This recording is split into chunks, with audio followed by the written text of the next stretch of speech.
Olá, galerinha, tudo bem? Aqui é o professor Everton Seixas. Estou mais em uma aula sobre a história antiga. Aqui não estou sozinho com meus personagens prediletos. Nós temos aqui a Fiona, do Shrek, o Batman, Seu Madruga, Star Wars, o Ed do Iron Maiden, lógico, podia faltar o mascote do Corinthians. E também nós temos aqui o Bart e a Lisa Simpson, que eu gosto bastante. Aqui para me fazer companhia, para te falar do nosso capítulo 2 do livro de história, do livro Sais, sobre a Grécia Antiga, o berço da civilização ocidental. Lembrando que na aula passada nós estudamos sobre os povos da Era Antiga, os povos orientais, onde nós estudamos rapidamente sobre China, Índia, Mesopotâmia, os persas, Egito Antigo, fenícios e hebreus. Foi um resumão de todos esses povos. E nesta aula de hoje, nós iremos estudar sobre a Grécia Antiga. Nós chamamos de berço da civilização ocidental, porque simplesmente, na divisão desse mundo em Ocidente e Oriente, uma das primeiras civilizações que surgiram, que ganharam destaque, deixaram um legado riquíssimo, foi a Grécia Antiga. Também tivemos romanos, entre outros, mas nós vamos dar um destaque sobre a Grécia Antiga e ver o grande legado, tanto na filosofia, tanto nas questões das mitologias, a questão da democracia, nas artes, no teatro, em estratégias e táticas de guerra, entre outros. O alfabeto também, o alfabeto grego, não podemos deixar de lado. Então, olha a quantidade de coisas que os gregos deixaram. Arquitetura, entre outros. E nessa aula da Grécia Antiga, nós vamos dividir em 3. Primeiro, vamos conhecer um pouquinho a origem dos gregos, como surgiu de fato a civilização grega antiga. Vamos observar também, na próxima aula, as guerras gregas, as guerras entre os gregos que lutaram contra a invasão persa e a guerra civil entre Atenas e Esparta. E a terceira aula, para finalizar esse capítulo, vai ser o período helenístico, o período em que os gregos são dominados pelos macedônicos, e daí você tem uma junção de cultura, uma junção de traços que vai acabar moldando as civilizações ocidentais. Então, a Grécia Antiga será dividida em 3 aulas. E a primeira, nós vamos conhecer o surgimento da civilização grega. Então, vamos lá. O surgimento da civilização grega é formado através da união de vários povos diferentes, vindo de lugares diferentes. Se você pegar um mapa da Grécia Antiga, você vai ver que a Grécia ela tem uma saída para o mar Mediterrâneo e tem inúmeras ilhas. E uma delas, a mais importante, é a ilha de Creta, a maior de todas, dentro do que pertence à Grécia Antiga. Essa ilha de Creta foi importante porque ali surgiu uma civilização chamada de Micênicas, que foi importantíssima para o surgimento dos gregos.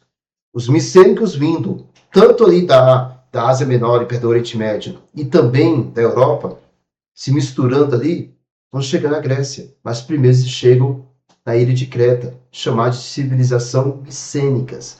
Os micenas também são conhecidos por causa dos seus mitos, das suas lendas. E uma delas é o famoso labirinto do grande monstro Minotauro. O Minotauro é um monstro que seria metade boi, metade ser humano, e atraía muitas pessoas, ou sequestravam, principalmente mulheres, para o seu labirinto. Assim, os seus esposos, seus maridos iam atrás dessas mulheres, ou os pais atrás das filhas, acabava entrando nesse labirinto e acabava devorando. Isso é uma história mitológica muito interessante. E aí tem os personagens Perseu e Tiseu que vão acabar aparecendo nessa história. Mas enfim, isso é mitologia grega e vou falar um pouquinho mais na terceira aula. Mas quando esses povos chegam, principalmente no território grego, 3 povos em destaque vão chegar de forma pacífica. São os aqueus, eólios e jônios. São povos indo-europeus, como eu te falei, que veio tanto ali da região do Oriente Médio, da Ásia ali, e também do norte da Europa, vão se instalar na Grécia. E esses 3 povos chegam de forma pacífica e começam a criar suas primeiras vilas. Mas vão chegar um 4º povo, chamados de dórios. Esse povo era um povo conquistador, um povo guerreiro, saqueadores. Isso é chamado, pelos gregos, da época do período das trevas, onde os dórios chegam, conquistam esses outros três povos, aqueus, eólios e jônios, e acabam dominando. Então, gente, deixa eu destacar aqui. Aqueus, eólios e jônios são três povos que chegam primeiro através da agricultura. Criam primeiro vilas pacíficas, trocando mercadorias umas com as outras. E depois chegam um quarto povo, chamado de Dórios, que chega com muita violência, conquistadores, dominam os outros três povos, e na junção desses quatro povos, sendo os Dórios os dominantes, vão surgir o que nós chamamos de civilização grega, vai dar origem ao povo grego. E eles acabam se espalhando, que é chamado de diáspora, vão se espalhar por todo o território grego e pelas ilhas gregas. Alguns vão ficar na região do Peloponeso, onde vai surgir a cidade, por exemplo, de Esparta, e outros vão ficar ali na região de Delos, onde vai surgir, por exemplo, a cidade de Atenas. Entre outras cidades importantes, como Olímpia, Tebas, e porque eu mais gosto, a cidade de Corintos, que vai dar origem ao Corinthians. Então, essa é a chegada do povo grego. E o que acontece? A história dos gregos ela é contada de forma mitológica, com a grande história da guerra de Troia. Galerinha, a guerra de Troia ela é uma guerra que existiu entre a cidade de Troia, que é onde fica hoje a Turquia, e também com os gregos que ficam na Grécia. Essa guerra de Troia ela vai misturar fatos com lendas. Muitos personagens, ninguém sabe se de fato existiram. Muitas coisas que ocorreram na Guerra de Troia, não sabemos se de fato aconteceu. Como o cavalo de Troia, por exemplo. Mas o que acontece? Por causa dessa grande história da Guerra de Troia, nós conhecemos um pouquinho da origem e também da cultura grega. A Guerra de Troia, nós vamos encontrar no livro do escritor Homero. Homero, quando era jovem, ele presenciou a Guerra de Troia e quando ficou idoso, ele ficou cego, mas ele vai narrar a Guerra de Troia. Ah, ele é cego? Não, ele ficou cego depois. E vai narrar a Guerra de Troia para os seus discípulos, que vão escrever no livro chamado de Ilíada, que faz parte do livro Ilíada e Odisseia, que são duas obras de Homero. Mas a Guerra de Troia é muito importante porque ela conta como os gregos conseguiram dominar a região, mas de forma mitológica, lendária. Essa história, falando rapidamente, que você tem lá o rei Príamo, o rei de Troia, que tem dois filhos, Heitor e Paris. E quando ele teve esses dois bebês, quando ele levou, por exemplo, Paris para os oráculos, que tentavam prever o futuro, e os oráculos falaram, nossa, essa criança vai trazer a destruição para Troia. E ele tenta se livrar do bebê, mas ele acaba dando esse bebê para um casal de camponeses que adota ele até quando ele cresce. E quando ele cresce, ele acaba conhecendo alguns deuses. Acho que quem já ouviu a história, que ele vê três deusas, Hera, Atenas e Afrodite, brigando para ver qual era a mais bonita, e ele acaba rindo dessa situação, e as três deusas chamam ele e falam, por que você está rindo da gente? Não, porque estou achando engraçada a situação de vocês três estar brigando. E na história conta que ele chegou e falou, as três deusas falaram, ou você escolhe quem é a mais bonita, senão você vai pagar por isso. E ele acaba escolhendo a Afrodite, a deusa do amor, e a Afrodite fala assim, você quer encontrar seu amor? Então viaja para Troia. A cidade que ele não deveria pisar, porque podia trazer a destruição para a própria cidade. e quando ele volta para Troia, o seu pai acaba o abraçando, acaba o encontrando, manda ele para a Grécia para poder fazer as pazes com os gregos, mas ele acaba se apaixonando pela mulher mais linda que existia, que era Helena. Isso através do intermédio de Afrodite. E ele acaba, de alguma forma, fugindo com Helena para Troia. E os gregos, com raiva, invadem a cidade de Troia, uma guerra que dura anos, e para os gregos conseguirem invadir a cidade de Troia, constroem um cavalo de madeira, e esse cavalo de madeira que ganha o nome presente grego, porque é um presente grego quer dizer coisa ruim, uma armadilha, eles conseguem adentrar dentro das muralhas de Troia, e lá os soldados descem do cavalo e acabam destruindo a cidade. Inclusive conseguem capturar Helena. E assim, os gregos vencem os troianos e eles acabam se transformando os grandes dominadores de toda a região. Mas lembrando que essa guerra, essa história, que eu falei rapidamente, a Guerra de Troia, ela mistura fatos com lendas da mitologia grega. Ninguém sabe se realmente aconteceu. Há vestígios que houve sim uma cidade de Troia antiga, mas nunca acharam vestígios se realmente houve o cavalo de Troia. Nunca, não houve vestígios, documentos que comprovem a existência de alguns personagens, como Helena, por exemplo. Então, mas essa história é narrada pelo escritor grego Homero e ajuda a compreender como foi o surgimento dos gregos na Era Antiga. Mas vamos lá, dando continuidade. A Grécia, gente, a história da Grécia é muito importante de entender que era organizada através do que nós chamamos de polis. As polis são cidades-estados. Isso é muito importante compreender, né? Sublinha aqui, ó. São cidades-estados. E o que é uma cidade-estado? É uma cidade que tem uma independência política. Essa independência política quer dizer que cada cidade tem o seu próprio governante. Cada cidade pode criar as suas próprias leis. Então, tem o mesmo governo, leis e até as suas próprias moedas. Olha como isso é importante. Cada cidade, estado, nós temos várias, como eu falei, Atenas, Esparta, Tebas, Olímpia, daí surgiram os Jogos Olímpicos, você vai ver depois, na terceira aula. Corintos, que também é uma cidade muito esportiva. Cada cidade tem seu próprio governante, que podia ser um rei, um ditador, ou então a democracia que a gente vai ver em Atenas. Então, essas cidades-estados são cidades independentes. Diferente quando você tem um império, diferente quando você tem um reino, que no império e no reino você tem uma capital, uma cidade-sede, que vai dominar e controlar todas as outras cidades. Mas as cidades-estados, você tem várias cidades independentes e formam uma civilização.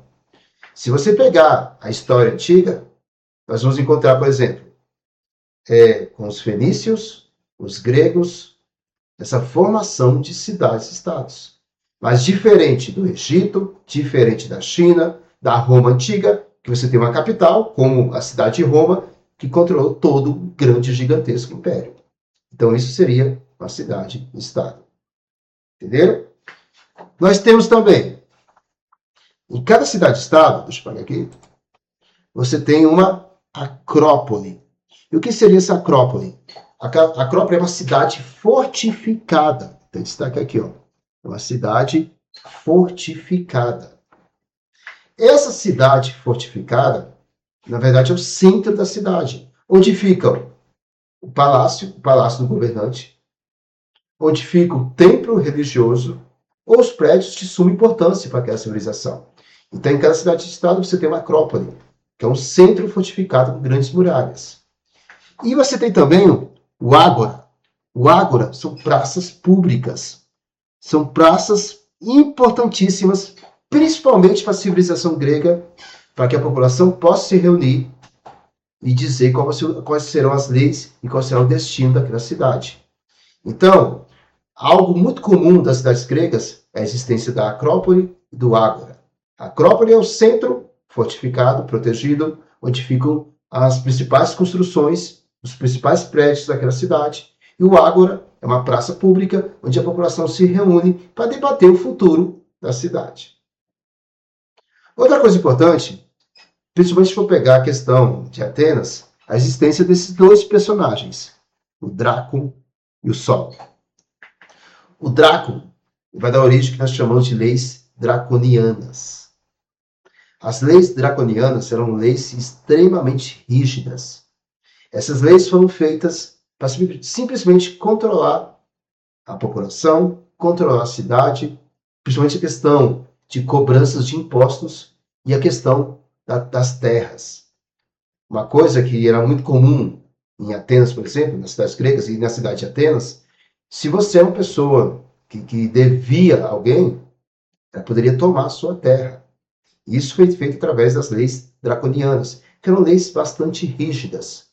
Mas depois de um período dessas leis draconianas, houve uma necessidade de afrouxar um pouquinho essas leis. E vai surgir um grande personagem chamado Solon.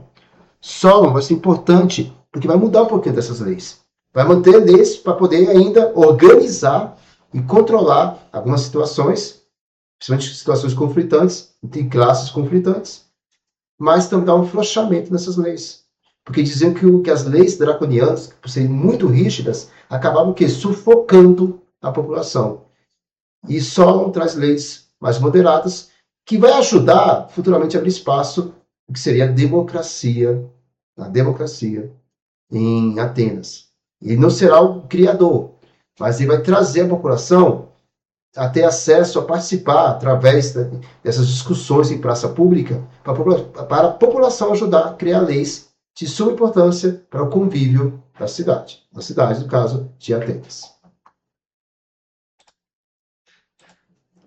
Então, dando continuidade, vamos destacar duas cidades e a gente vai ver a diferença dessas duas cidades, que serão cidades muito importantes para entender também a questão das guerras gregas, que será tema da nossa próxima aula, nossa segunda aula.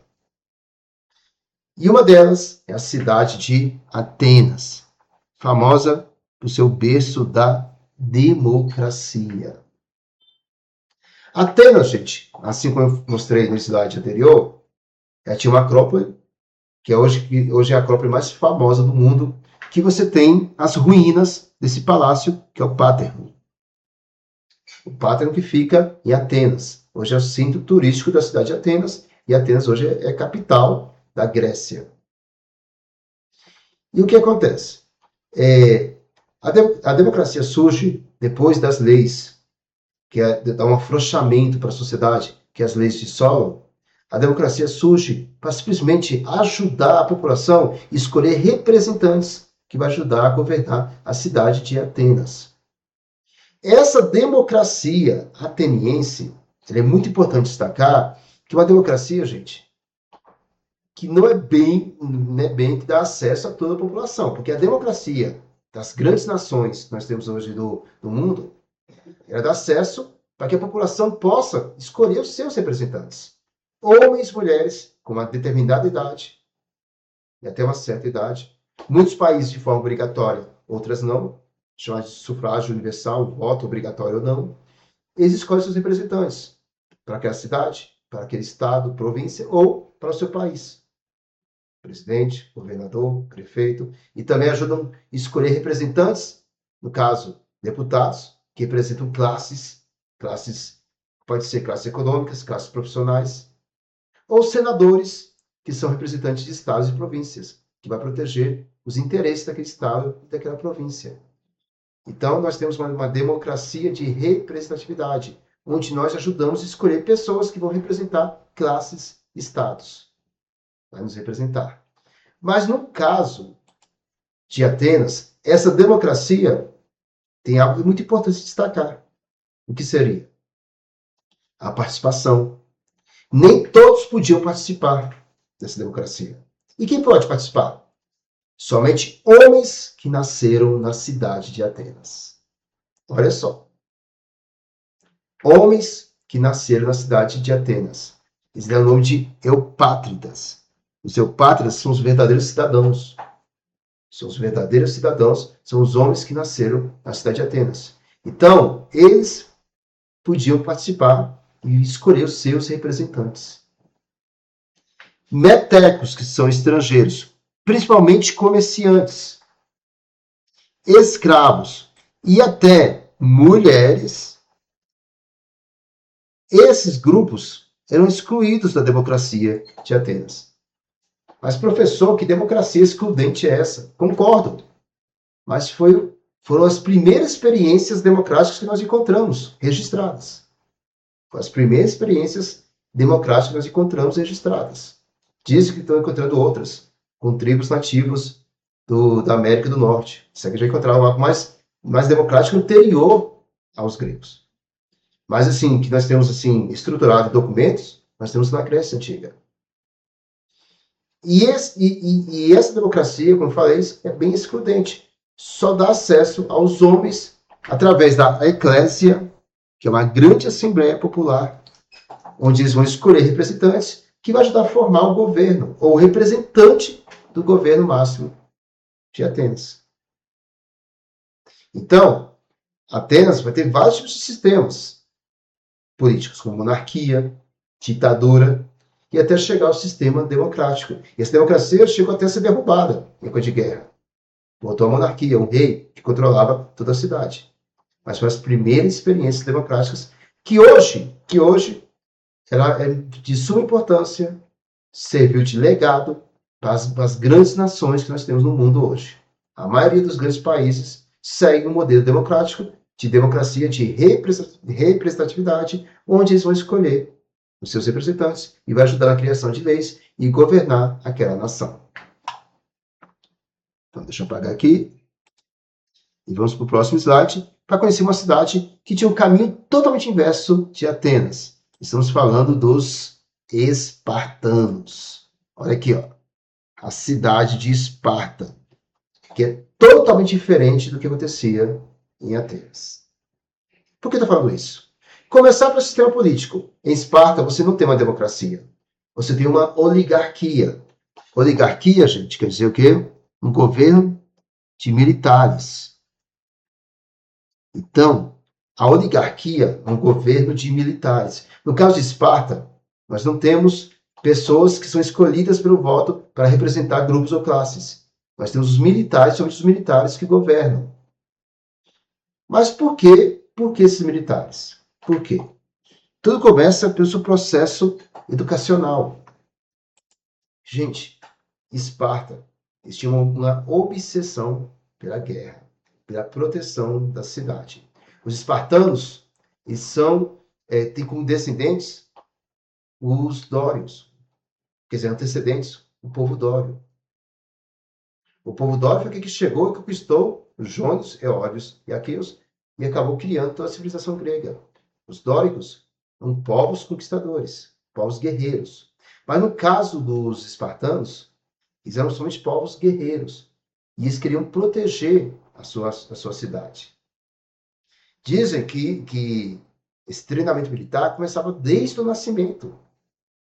Quando a criança nascia, era levado para os oráculos iam dar uma olhada e falavam, opa, essa criança aqui, infelizmente, eu acho que não vai ser bom soldado, não.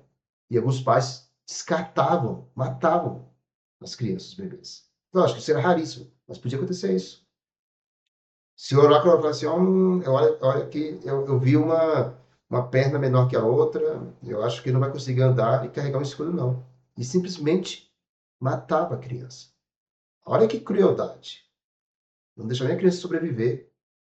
Nem deixava a criança mostrar as suas habilidades, a sua inteligência. Era simplesmente descartada. Por quê? Porque o foco para os espartanos é ter crianças fortes, preparadas para a guerra. Essas crianças viviam, principalmente os meninos, viviam até uma certa idade com as famílias, 6, 7 anos mais ou menos. E com 6, 7 anos, iam para um alistamento militar, que era o seu processo educacional. E essas crianças iam aprender a manusear armas, espadas, escudos, lanças, a lutar, a brigar, a se proteger, a sobreviver nos mais diversos ambientes, no frio, no calor, sozinhos. Eram torturadas para serem fortes. Se de repente uma criança um soldado espartano for raptado e não entregar os segredos da cidade. Então, havia um processo educacional muito focado na guerra, em táticas de guerra, em estratégias de lutar. E isso ia mais ou menos dos 6, 7 anos e ia se estender até os 16 anos. E lá havia a formação deles, opa, vocês estão prontos. E quando se formavam com 16 anos, eles tinham duas obrigações. Se alistar no exército espartano, arrumar um casamento para gerar novas crianças. Filhos que serem fortes para serem verdadeiros soldados. Mas, professor, e as meninas também eram excluídas, que nem em Atenas? No caso, as meninas aprendiam também a lutar e principalmente manusear o arco e a flecha. Elas não tinham o mesmo alistamento militar que nem os meninos. Mas elas também aprendiam a manusear armas com arco e flecha para ajudar na defesa da cidade. E depois que se formavam, se casavam com os espartanos para gerar novas crianças espartanas. E daí, quando você tem esse grupo, nós temos chamados de os verdadeiros espartanos. E esses verdadeiros espartanos são cidadãos, soldados que vão viver protegendo a cidade até os seus 40 anos. E depois dos 40 anos, eles vão ser o quê? Vão ajudar a criar um grupo que seria uma grande assembleia para escolher o seu representante militar. Então, esses verdadeiros espartanos, quando chegar aos 40 anos, vão entrar na vida política e vão ajudar a escolher os seus verdadeiros representantes, que vão escolher um ditador da oligarquia para governar a cidade. Dentro da sociedade, temos os periéculos, são habitantes livres sem direitos políticos, responsáveis pelo comércio e artesão. Uma coisa muito importante, gente, você entender que esses comerciantes, eles eram livres, mas geralmente viajavam em caravanas de uma cidade para outra para vender seus produtos. E a gente vê isso muito comum na Era Antiga. Grupos de viajantes, mas sem direitos políticos, porque eles viajavam em caravanas de uma cidade para outra para vender os seus produtos. E os ilotas, que são os escravos. Uma coisa muito importante entender que o escravo, a escravidão sempre surgiu, mas a escravidão na Era Antiga, principalmente na Europa, é uma escravidão que pode ser por dívida, de repente você é um devedor, você não consegue pagar a sua dívida. Também pode ser por inimigos de guerra, você acaba vencendo outro exército e pode pegar os soldados para serem escravos. E também, muitas vezes, criminosos que eram condenados a ser escravos pelo resto da vida. E uma coisa que eu falei importante, desse grupo de militares, depois dos 40 anos, é chamado de eforato. O eforato é esse grupo essa assembleia de militares, onde vão ajudar a escolher seus representantes, e o mais forte e poderoso será o rei que vai governar a cidade. Ok? Deixa eu apagar aqui. Então, gente, esse período de entre guerras nós não vamos estudar agora. Vamos fazer duas questões para a gente entender, revisar o que aconteceu nessa aula, sobre o surgimento da Grécia e também sobre características importantes, tanto de Atenas como Esparta. Uma coisa importante destacar também, que os gregos, nós chamamos de gregos, e Grécia, mas isso foi criado, essas duas falas, grego e Grécia, foram criadas por quem? Pelos romanos. Porque na época eles eram chamados de helenos, por causa da história da Guerra de Troia. Helena, a grande moça que foi raptada para a cidade de Troia e depois trazida de volta. E a Grécia é chamada de Elade, quer dizer, Elade. Então, Elade e helenos, na verdade, seria a pronúncia correta do termo gregos e Grécia, que foi substituído pelos romanos quando eles conquistaram o território grego. Mas vamos lá para as questões. A questão 1, com base no que nós estudamos, sobre a democracia ateniense, vamos julgar os itens em verdadeiro ou falso. A questão 1 fala: a democracia em Atenas era direta, o que significa que os cidadãos elegiam um representante para votar as leis em seu lugar na Assembleia. Olha só. Vamos julgar se é verdadeiro ou falso. A democracia em Atenas era direta, o que significa que os cidadãos elegiam representantes para votar as leis em seu lugar na Assembleia. Isso está o quê? Verdadeiro. Então, a democracia de Atenas era direta porque as pessoas, no caso somente os homens, iriam escolher os representantes para votar as leis da cidade. B. Apesar de limitar a participação política a uma minoria da população total, o modelo democrático de Atenas garantiu a igualdade de voto entre os considerados cidadãos. Lembrando que somente grupos como homens podiam votar. Então, você tem uma minoria da população, que são os homens. Escravos, mulheres, estrangeiros não podiam votar. Garantia uma igualdade somente entre o grupo dos homens, que eram cidadãos. Nessas circunstâncias. Então, verdadeiro. As mulheres atenienses possuíam o mesmo direitos políticos que os homens, atuando ativamente como magistradas e estrategistas militares. Falso. Falso. Lembrando que as mulheres não tinham participação política em Atenas. O conceito de cidadania na Atenas clássica era universal, engloba todos os moradores da cidade-estado, independente de gênero ou origem. Falso também. Por quê? A cidadania só é estendida para os homens que nascessem na cidade de Atenas. Então também é falsa. 2. Com base no texto introdutório, acabei escolhendo o texto, vamos falar sobre educação em Esparta. O sistema educacional, o Agogé, submetia os jovens a um rigoroso treinamento físico e psicológico, visando moldar guerreiros obstinados e leais à cidade de estado de Esparta, da verdadeira. Então, esse sistema educacional focava somente na criação de verdadeiros guerreiros para Esparta. As mulheres em Esparta eram excluídas de qualquer atividade física ou educacional, vivendo confinadas e isoladas do doméstico, absoluto sem acesso ao espaço público. Falso.